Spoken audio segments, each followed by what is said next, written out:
আসসালামু আলাইকুম viewers, welcome back to my new blog. আজকের ব্লগের রেসিপি হচ্ছে চিকেন কারি। আজকে আপনাদের জন্য খুব সহজ এবং অনেক মজাদার চিকেন রেসিপি নিয়ে হাজির হয়েছি।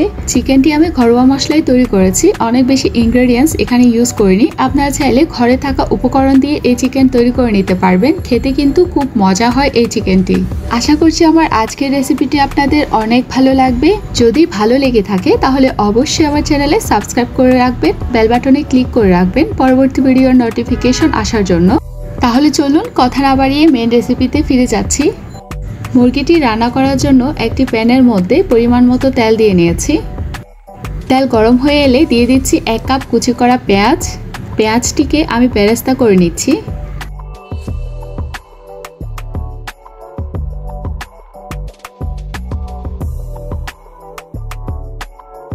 যখন বেরেস্তার কালার চলে আসবে তখন আমি সামান্য কিছুটা তুলে রাখছি পরে দিয়ে গার্নিশ করার জন্য।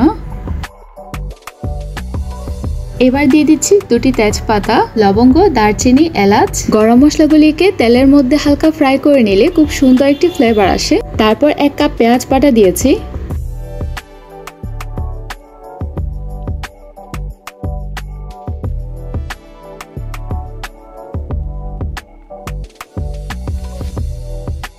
এবার দিয়ে দিচ্ছি আদা ও রসুন বাটা।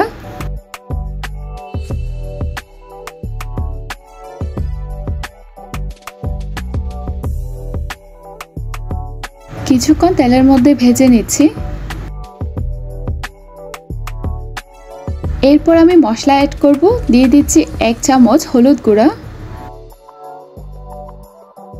তারপর 2 চামচ মরিচের গুঁড়া দিয়ে দিচ্ছি।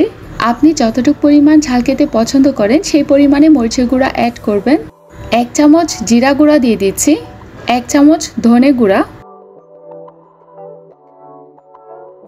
1 চামচ পরিমাণ লবণ দিচ্ছি। এরপর সামান্য করে পানি দিয়ে মশলাগুলোকে কষিয়ে নিব।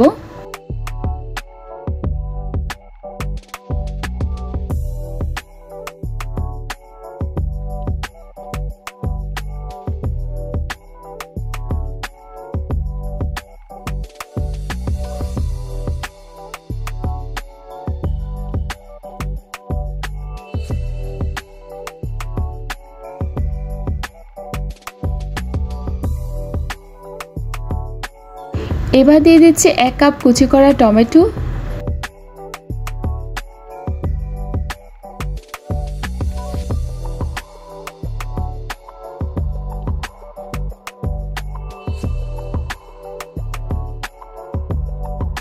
যখন মশলাগুলো কষানো হয়ে যাবে অর্থাৎ তেল ভেসে আসবে তখন আমি চিকেনের পিসগুলো দিয়ে দিচ্ছি।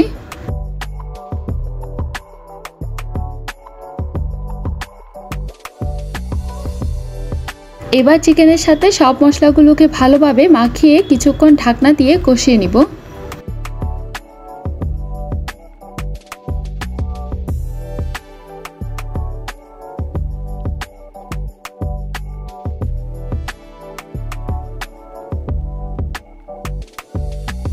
পাঁচ মিনিটের মতো চিকেনগুলোকে কষানোর পর দেখতে পাচ্ছেন চিকেনগুলো থেকে পানি বের হয়ে গেছে।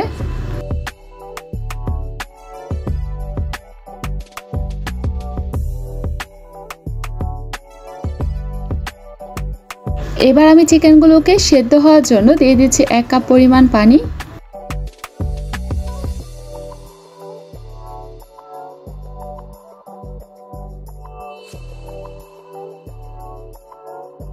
এই পর্যায়ে চুলার জাল মিডিয়ামে রেখে 15 মিনিটের মতো সেদ্ধ করে নিব।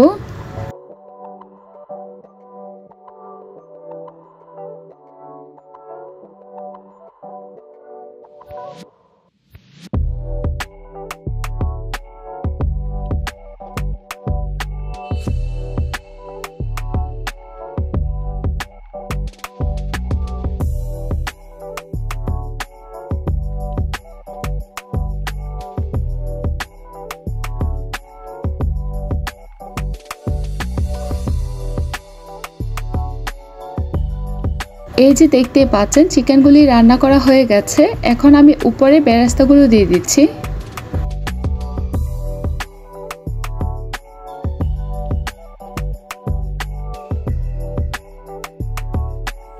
এই তো তৈরি করে নিলাম ঝাল ঝাল চিকেন কারি। আশা করছি আমার আজকের রেসিপিটি আপনাদের অনেক ভালো লেগেছে। যদি ভালো লেগে থাকে তাহলে অবশ্যই আমার ভিডিওতে একটি লাইক করে দিবেন।